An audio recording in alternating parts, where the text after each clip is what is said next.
I'm on. It's on now. I'm on now. A few minutes ago, I told everybody to keep talking. They started. Now I can't get them to be quiet. So it's great to see all of you here this morning. Before we begin, we need to keep some folks in our thoughts and prayers. Brother Bryant is home, just worn out from his messing around in the hospital and trying to get his strength back there. So keep the Weldons in your prayers. You've probably been seeing the emails on Rick May, all that's going on with him. Brother Terry, always. It's good to see the Moody's, at least one of you, he's out there, and Emma's, how's Emma? She's okay. She's had 3 infusions, and we're just waiting on the approval to start the shots. So far, it seems to be working okay. Okay. And then the littles, I think that's it. Anybody know anybody else that we need to? Where that little boy that I emailed about a couple of weeks ago, he ended up not having surgery. I can't go into detail what all happened. Yeah. He's got to go see a urologist, but they were able to treat him and put him on some antibiotics, and they'll evaluate him long term. Very good. Okay. Larry, I meant to add Daryl Johnson to the bulletin, but didn't. He's chief of one of our neighboring fire departments, a friend of ours. He is dealing with esophageal cancer, going through rounds of chemo and radiation, and will have a surgery that will remove 4 inches of his esophagus, and they'll take part of the new testing and all. It's a big deal, and not a great outcome. Yeah. Okay. How about you leading us in a prayer then before we begin class? Sure. Let's pray. Heavenly Father, we're so thankful for our ability to be here this morning. We're thankful for the beautiful day you've given us to come and worship you. Thankful for our time that we have now to dig into your word and study. We're thankful for Larry as he leads us in our class. We pray that he'll have a recollection of those things he's prepared. Father, help us to be open-minded, to pay attention, to be involved in our class as we go through together and discuss your word and your will for us. All the lessons we can learn from the Old Testament. Father, we are mindful of all of these who have been mentioned who are sick and struggling in the hospital or recuperating, anticipating surgery or doing treatments. Father, we know so many are struggling with sickness, illness, and bereavement. We pray that they would be comforted by you, but that we would shine your light into their lives. Father, as always, we are so thankful for Christ. We know that without his blood, we would all be eternally guilty of sin. Father, we're thankful for that ability to be washed and redeemed. It's in his name we pray. Amen. Amen. If you turn to 1 Kings chapter 6, that's where we'll start. 1 Kings chapter 6. Today we're supposed to be going through Solomon building the temple. And I'm not going to go through all the dimensions and all the materials and everything that was used. You can read that for yourself. If you just remember that it's about twice the size of the one in that Moses traveled around with when he built the temple, that would give you the size of it. And we're just going to look at a few other things around it. Now, I've got a plan to get us from point A to point B, but I would not be surprised at all if when this class is over, we're at point C, D, or E. So just because there's many places that we can chase rabbits on this one. And I'm not opposed to chasing rabbits. So starting with verse 1 of chapter 6, this, to me, is a very, very important verse that a lot of people overlook some of the significance of. It came to pass in the 480th year after the children of Israel come out of the land of Egypt, in the 4th year of Solomon's reign over Israel, in the month of Ziph, which is the 2nd month, that he began to build the house of the Lord. I said it was important. Now, why is it important?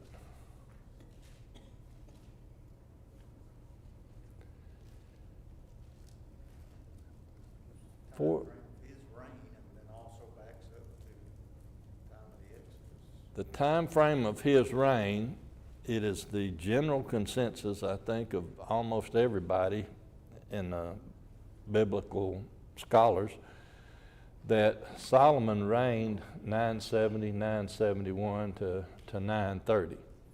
So if we use that as our starting point and we add 480 years, well, he in his fourth year, so let's go 966. If we're at 966 and we add 480 to that, because we're going backwards in time now, what number do we come up with? 480 plus 966 would give you 1446. Okay.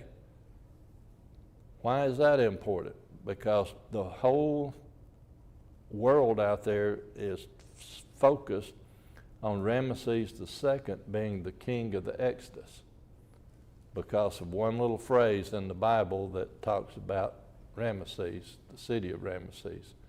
And they think that the city of Ramesses had to be built by Ramesses the Great.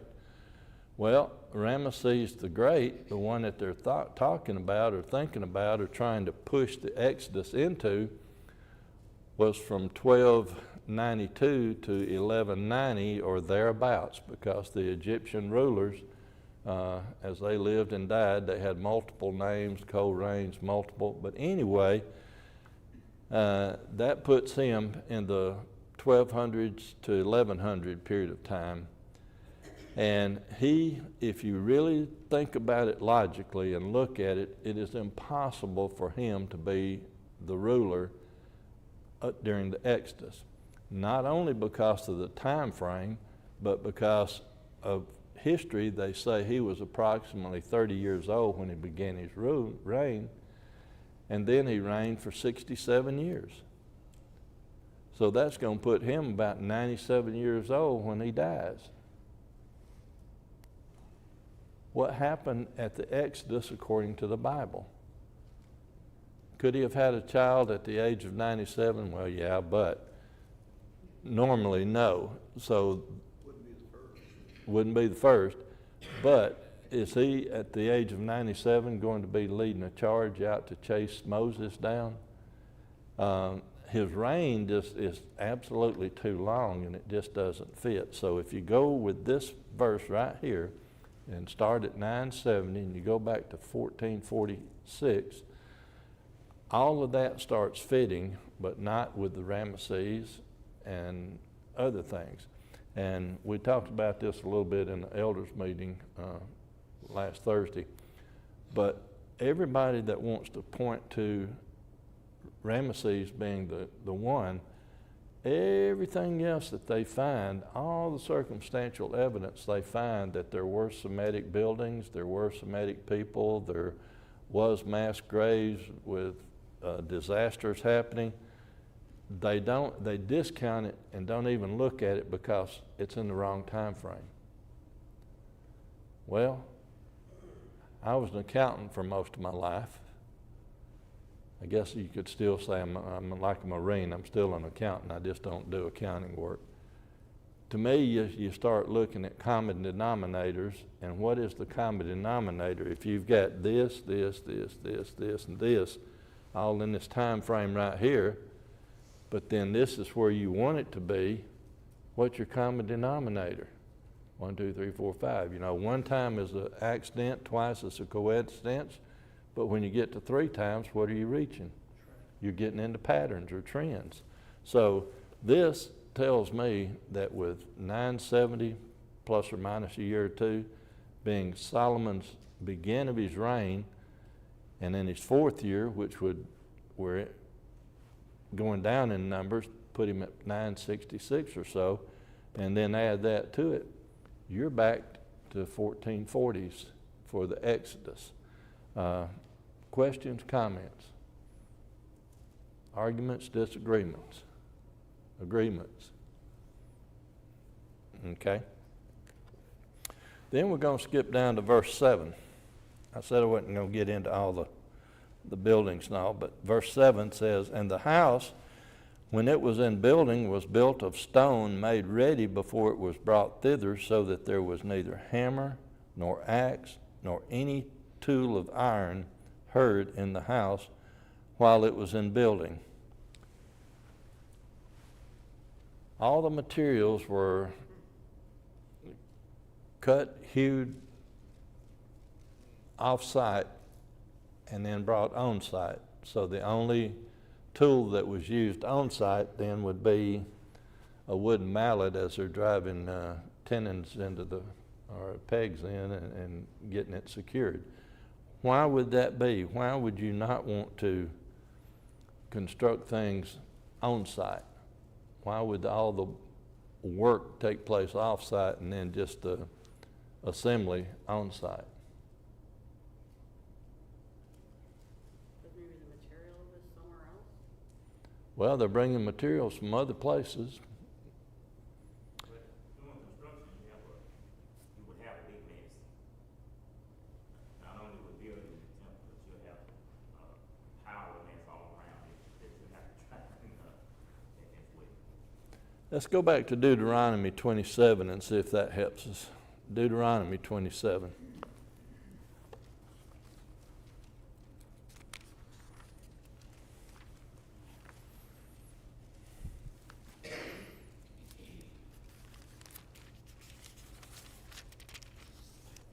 Verse 5 and 6.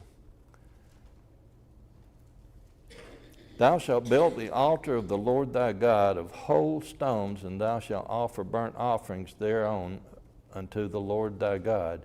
And thou shalt offer peace offerings, and shalt eat there and rejoice before the Lord thy God. And then write on the stones, etc. Why would they build them out of whole stones?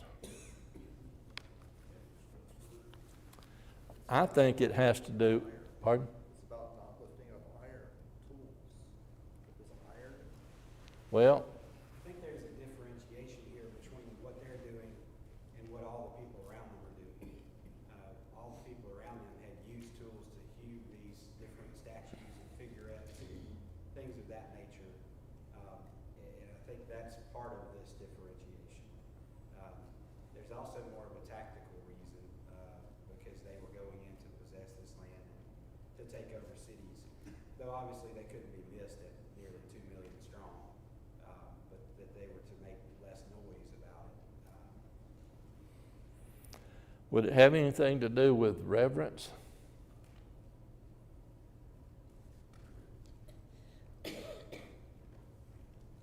I'm saying some maybe, maybe not.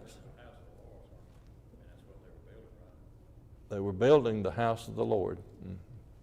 So, to me, I think it has to do with that. Don't make so much noise. And also, there's a little, I guess we can say it's a sideways type thought.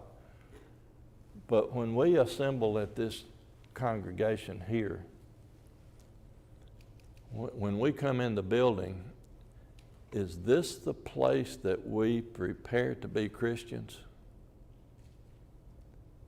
Or is our preparation outside, and when we assemble, we are to focus on God? And we are to do all our preparation out there. We can't help anybody sitting here, can we? We do all our help on the outside the sanctuary, so to speak. Just some thoughts. Give you something to think about. Verse 12. Concerning this house which thou art in building, if thou wilt walk in my statutes and execute my judgments and keep all my commandments to walk in them, then I will perform my word with thee, which I spake unto David thy father, and I will dwell among the children of Israel, and will not forsake my people Israel. If you look at verse 13, God is saying that he will dwell among the children of Israel and that he will not forsake the people of Israel. But there is a if in there. And what does that if mean? What does if mean anytime you run across it in a sentence? Condition. So here, God is going to dwell with them and not forsake them, But if you think about it, how many times after this have they messed up? He didn't exactly forsake them, but he put them in bad straits so they could come back. But the condition is in verse 12. If thou wilt walk in my statutes and execute my judgments and keep all my commandments to walk in them, then will I perform. Does that same, I guess you could call it, rule take place for us today? Absolutely. What John said. Walk in the light as he is in the light. And if we stray, also it tells us to endure to the end. So if we don't do our part, then we have just given. Yes, sir. Can I rabbit hole you just a second? Sure. Because I find all of the dimensional aspects and the construction aspects of things in the Bible as fascinating as you find the history. So I know we're skipping past that point because there's a lot to cover, but this 1.5 to 1 ratio that the front of the temple was very long and kind of narrow if you look at the dimensions there. That is a ratio that is still used today. That's the perfect ratio for a shear wall, basically, which kept this thing from wanting to tump over sideways. Anytime we see proportions and dimensions given in the Bible, like for the ark, for instance, science has proved over time that actually was the perfect, most stable shape for a boat that was just in a free flow, that had no guidance. Even though for a long time, everybody that was a mariner argued that was a horrible shape for a boat because it was flat-fronted. Anyway, a lot of argument about that.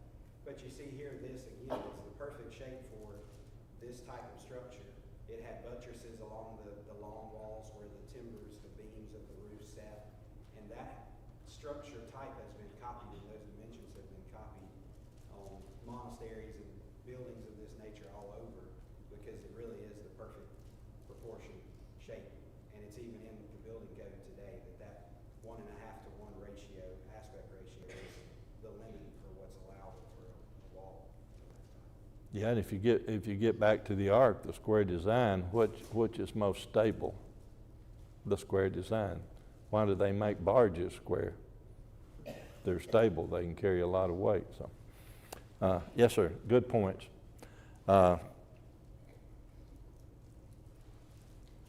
Verse 19. And the oracle he prepared in the house within to set there the ark of the covenant of the Lord. Basically, I put this in because oracle is really the Holy of Holies or the inner chamber. They just use the word oracle there. And it is made for the Ark of the Covenant to go in. And where was the Ark of the Covenant or the Ark of the Testimonies during Moses' travels? In the Holy of Holies. Anything on chapter 6 then? I think part of, going back to what you were saying about the hewing of the stone in the local area, I think it has something to do with the cleanliness and the purity aspect as well. It kept it clean, plus it was a lot less weight for them to carry if they had them prepared someplace else. When you look at the stones being, built up and not hewn to build the altar, there's no need for that. But when you're going into this temple, you're creating this Holy of Holies, which is, all the priests are supposed to be cleansed before they go into it, things of that nature. So if you're hewing this stuff while you're there, you're creating a lot of dust, and it's very difficult to clean afterwards. So I think that plays into it maybe a little bit as well. Okay. Think about the levels of beauty or refinement as you go into this structure. On the outside, you've got all this stone, which I'm sure was beautiful in its own right. You've got these windows that basically had what we would consider, different lights in them. They had frames. Well, But you've got this big sort of platform. lattice work to. You've got this big platform of stone and wood, not as refined, but then as you go in, that first portion, that 40 cubits, that wasn't the inner sanctuary, but was the sanctuary, It's all lined in cedar. There's no stone showing, it says, at all. Every bit of that rock has been covered up. And then when you go into the Holy of Holies, that inner place, it's completely covered in gold. There's not even any wood showing. And to imagine just that progression of refinement or purity as you go in, and then I can't imagine what it smelled like in there with all that cedar. It must have been amazing. But can't you imagine how bright it was with everything covered in gold and then a few candles or a few lights? It must have been an awesome sight. Chapter 7, verse 13. King Solomon sent and fetched Hiram out of Tyre. He was a widow's son of the tribe of Naphtali, and his father was a man of Tyre. If you go to 2 Chronicles chapter 2 and verse 14, it talks about his mother. Let's just go there for a second. 2 Chronicles 2 and 14. And I'm doing this just to try to tie some loose ends together, because we'll start with verse 14 in 2 Chronicles 2. The son of a woman of the daughters of Dan, and his father was a man of Tyre, a skillful to work in gold and in silver and brass, iron, wood, etc. So with the mother being the daughter of Dan, and the only thing in Kings it says he was of the tribe of Naphtali, again, they went by the father for things of that nature. So, but it goes to show that Solomon was not doing anything. He wasn't cutting corners on anything. From Jerusalem up to Tyre is quite a distance. But where was the best people to do the work? So he went over the whole territory seeking the best people to get the job done. If you skip on over in chapter 7 then to verse 46, it says, in the plain of Jordan did the king cast them in the clay ground between Succoth and Zartan. Now, what he's casting, if you back up a couple of verses, it says the pots, the shovels, the basins, all the vessels which Hiram made to King Solomon for the house of the Lord were bright brass. So he is doing all of this brass work in the plain of Jordan. And again, this apparently was the perfect place where they had the perfect clay to do the molding so the cast could go in and everything come out just right. And there's some debate on whether or not they were on the east side or the west side of the Jordan, because Succoth was in the tribe of Gad, which was on the east side of the Jordan, and this Zartan, or Zartan Thantha, I think's the rest of the word, was on the west side of the Jordan in the tribe of the Western Manasseh group. So apparently along the Jordan River, where it would overflow in this particular area, had the perfect clay. If you talk to a potter today, and they're gonna, what they call throw something, do they just pick up any old piece of clay? Or do they look for the good stuff, the quality stuff? So, again, Solomon wasn't cutting corners when he was doing all of this. It's amazing to think of the resources and the skill that would have taken. He made bronze pillars that were cast, that were only, yay thick and hollow in the middle, that were 27 feet tall. And then these huge capitals, with all of this scroll work and lilies and everything else to go on top of that. There's hardly anybody probably in the world today that could do that, even with modern resources and equipment. And they were able to burn enough fuel to get things hot enough to melt all this material and then to cast it even back in that day. Pretty impressive. As you can see, an engineer reads the Bible a little different than most. I understand that, and I appreciate that.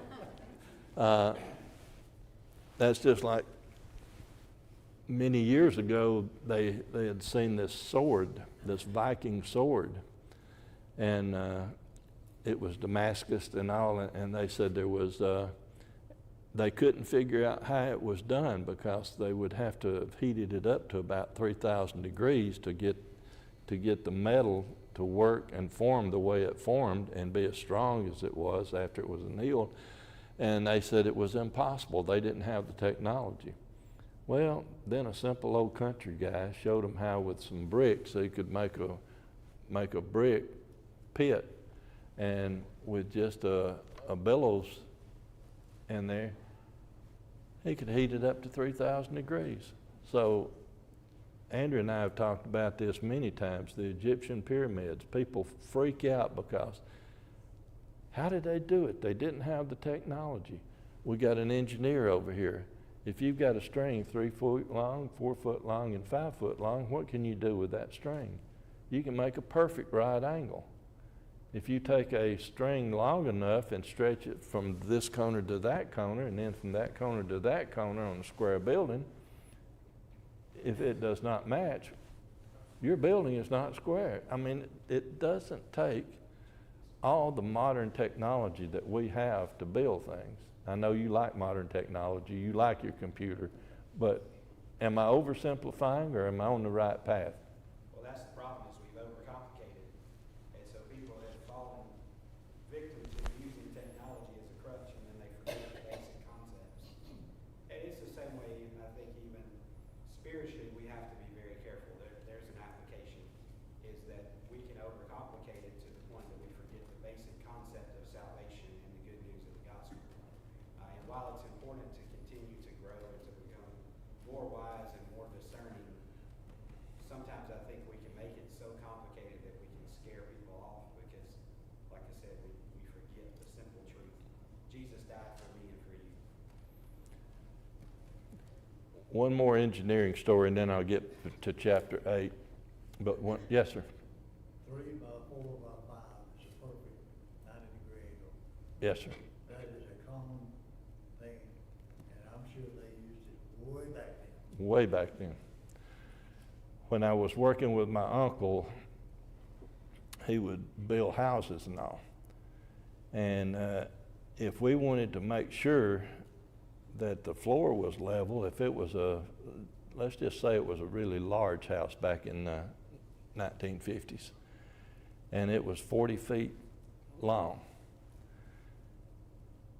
he could take we could make it perfectly level without all the laser sights or stuff we've got today by using a 50-foot hose, putting stakes up, because when you pour water in this end, when you get to the level you want, where's the level of the water going to be on the other end? It's going to be at the same spot. Chapter 8. Sorry we got that far off track.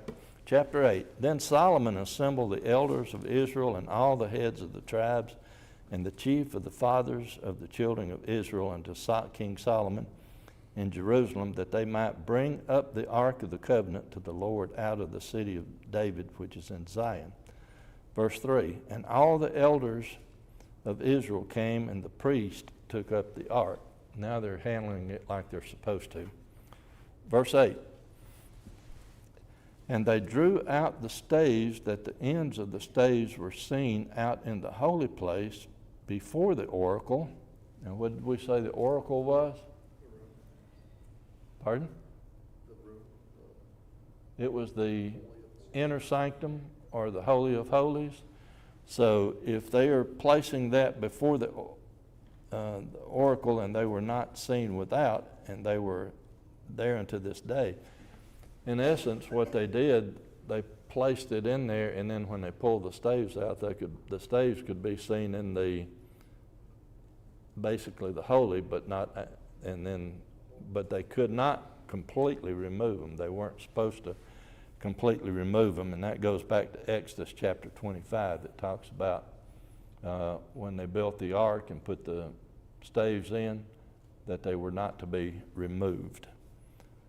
There was nothing in the ark save the 2 tablets or 2 tables of stone, which Moses put there at Horeb when the Lord made a covenant with the children of Israel and when they came out of the land of Egypt. This one should bring up some discussion. What is in the ark according to Solomon? Aaron's rod. What about Aaron's rod? What about the manna? What about those?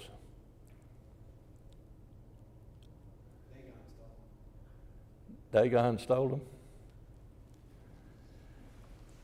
I'm going to take you into the New Testament and then we're going to back up because let's go to Hebrews chapter 9.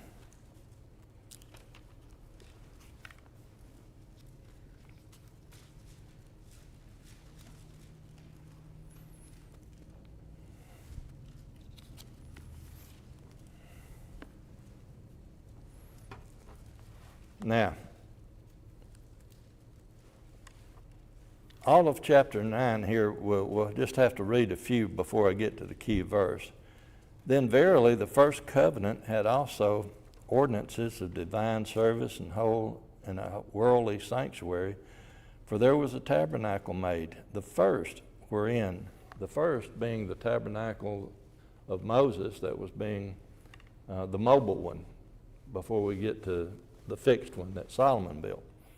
Now, verse 4 says, which had the golden censer. Okay, the golden censer would have been in, let's back up one verse. And after the second veil, the tabernacle, which is called the holiest of all. Holiest of all would be the Holy of Holies, or the oracle, which is the inner sanctuary, which had the golden censer. Know that because that goes back to the and the ark of the covenant, overlaid round about with gold, wherein was the golden pot that had manna, and Aaron's rod that budded, and the tables of the covenant. Tables of the covenant would be the testimonies, or one place in Scripture it's called testament, and that's in Revelation. We'll get there shortly. But according to Hebrew writer, within that ark, Aaron's rod, the manna, and the tablets. Now, we're going to sort of back into this because there's a lot of people that want to say, well, there was no way that Aaron's rod would have fit in that.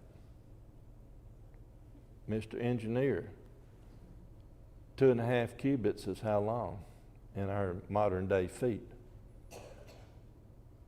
I'll save you some time, about 3 3/4 feet, less than 4 feet. How long was Aaron's rod? What do you see in all the movies and the pictures when they throw down this big old staff to turn into snakes? You see a staff 6, 7, 8 feet. No way will a 6 or 7 or 8 foot staff fit in that space. If you recall a few weeks ago when we were talking about Saul throwing his spear, which was basically a javelin, and it was a symbol of strength, and we designated the difference in length of the javelin and being carried around for a symbol of strength versus the long spear that they used for jabbing. Here, Aaron's rod was probably just that, a symbol of authority, which would have been less than 4 feet long. Could have easily fit. Did it fit? Now I'm going to back you up a little bit because now we're going back where it says that when the ark was here, only the tables of stone were there. Let's go to Exodus chapter 16. Exodus chapter 16.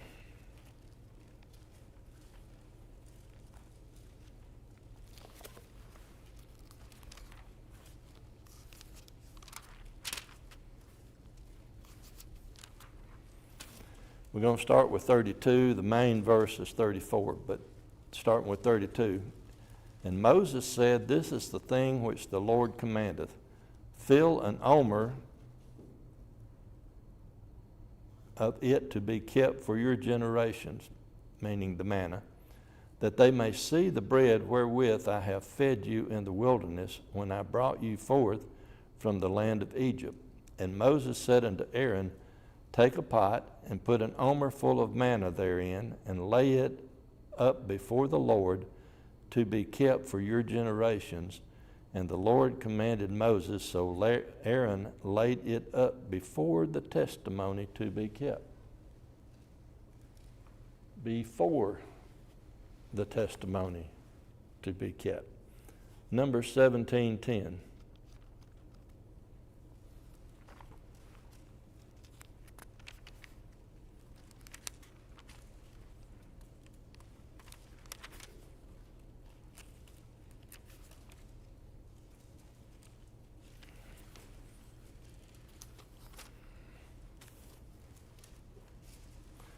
Well, I'll read 7 and then 10. And Moses laid up the rods before the Lord in the tabernacle of witness, and this is to see which one's going to bud. Skipping down to 10, it says, And the Lord said unto Moses, Bring Aaron's rod again before the testimony to be kept for a token against the rebels, and thou shalt quiet take away their murmurings from me, that they die not. Nowhere in the Moses area accounts, Exodus, Numbers, Deuteronomy, all of them, does it say that the Ark of the Covenant contained Aaron's rod, the manna, and the tablets. The only thing it says is God told Moses to put the tablets in the ark. Now, does that mean they were never there? No. There's a couple of possibilities. One, if we go back to Hebrews chapter 9, the wherein that is translated, the Greek word that is translated wherein is the word en. And it has multiple meanings. Near, close, next to, within. So with everything over here saying that the rod and the manna was before the testimony, and Hebrews saying it was within the Ark of the Covenant, there's two possibilities. At one time, they were there, and when we get to King Solomon, they weren't, or there was a mistranslation on the en, and they were never there, they were always before. I'm not going to tell you which one because I don't know, but those are the only two possibilities.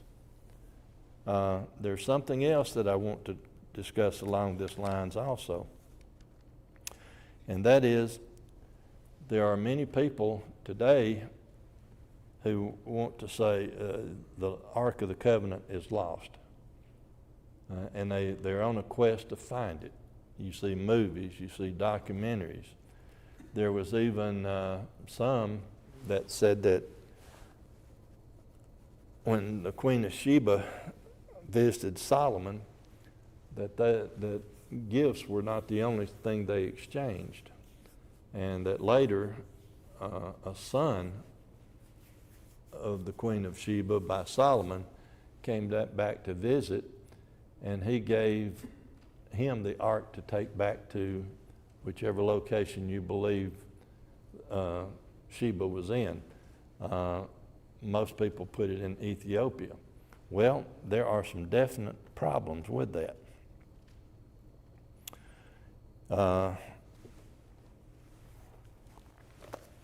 If you go to Jeremiah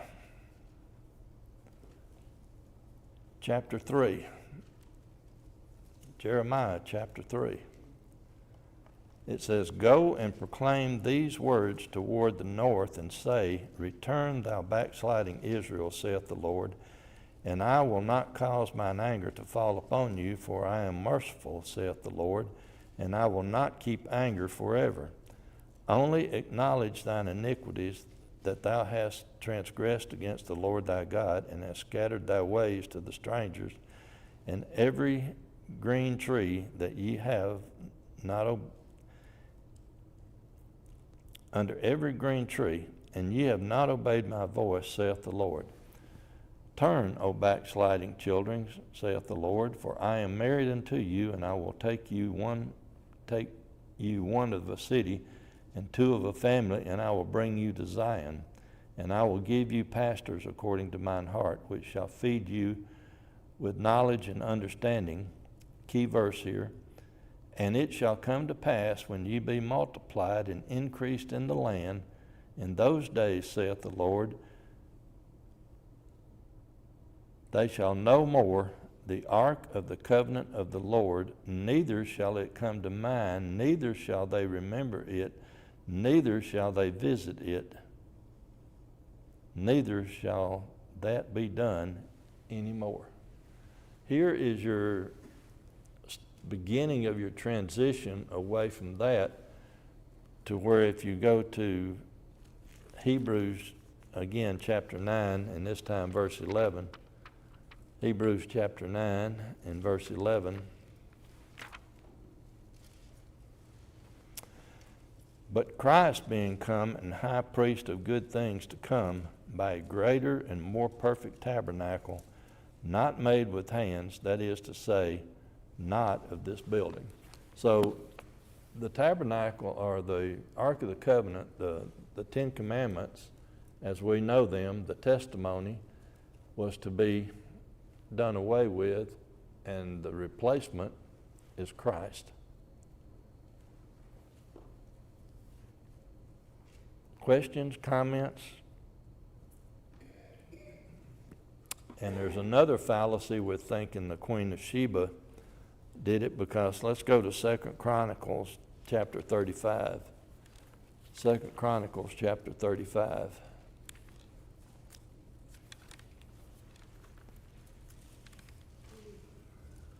And 2 Chronicles chapter 35 and verse 3. This is Josiah. Said unto the Levites that taught all Israel, which were holy unto the Lord, put the holy ark in the house which Solomon the son of David, king of Israel, did build. It shall be a burden upon your shoulders. Serve now the Lord your God and his people. And you see, Josiah ruled between 640 and 609. So if he is talking about putting the ark back where it belonged, there's no way that the Queen of Sheba's son had the ark, because this would have been 970 to 930, sometime during that frame. So the ark was still there. Now, we don't know why it was removed from there, but they're told to put it back. So it's still under their control. So that's about 300 years later. So there's no way that we know. The only thing that we know for certain is that here in 2 Chronicles, in the 640 to 609 time frame, that they had been told to put the ark back where it belonged, in the house of David. What happens in 605?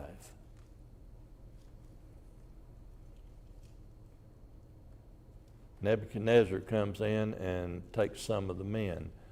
Then later again, and then in 586, Nebuchadnezzar, the Babylonian crew, destroys Jerusalem, destroys the temple that was built there. And from this point on, we don't hear any more about the Ark of the Covenant in Scripture. So this is where it went. Now, there's an interesting verse in Revelation chapter 9.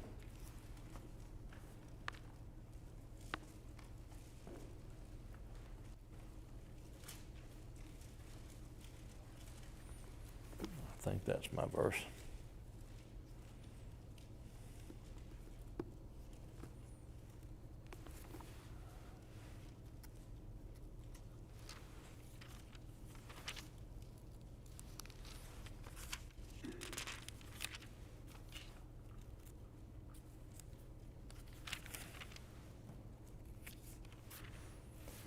Ooh, I lost that verse.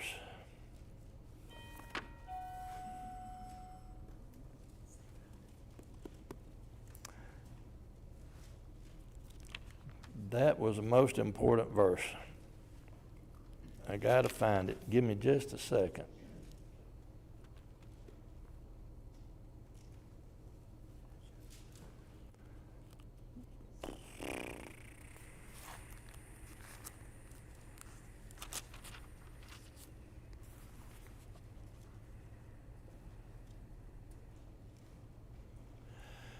Well, I can't find it, but I can tell you what it says, and you'll need to go read it.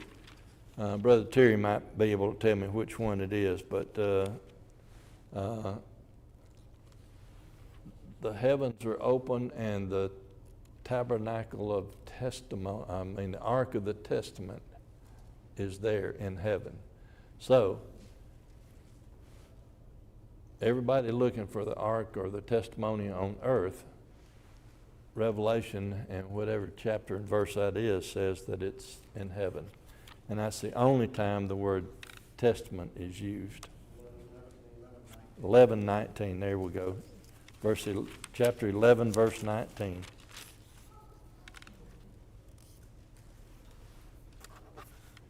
And the temple of God was open in heaven, and there was seen in his temple the ark of his testament. And there were lightnings and voices and thunderings and an earthquake and great hail.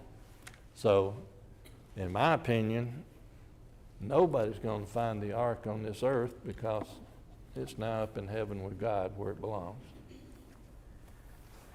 Sorry we ran out of time. I had a little bit more, but we didn't get there. Next week we'll start on the divided kingdom. Thank y'all so much for your attention.